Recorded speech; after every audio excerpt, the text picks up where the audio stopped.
Happy birthday to you. তো guys আমি গরিব লোক, তাই ছোট একটা কেক নিয়ে এসেছি।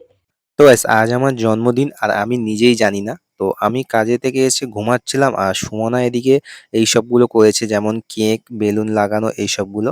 তো এখানে আমাকে না জানিয়ে কেকটা কাটছে, ঠিক আছে? আর তারপরে আমাকে একটা গিফট দিল। তো গিফটটা কি ছিল আমি জানি না। তো যাই হোক গাইস, না জানিয়ে ভালোবাসার মানুষের কাছ থেকে একটা গিফট পাওয়া খুব সুন্দর একটা মুহূর্ত। তো আমার তো খুব ভালো লাগছিল আর খুব আনন্দ হচ্ছিল মনে মনে যে এত সুন্দর একটা গিফট সুমনা আমার জন্য রেখেছে। তো যাই হোক গাইস, খালি পকেটে যে নারী তোমার পাশেই থাকবে, তুমি সাফল্যের পর সেই নারী কিন্তু তোমার রানী হওয়ার যোগ্য রাখে। তো যাই হোক গাইস, তুমি আমার পাশে থেকো সুমনা, আর আমিও তোমাকে সারা জীবন এইভাবে ভালোবেসে যাব।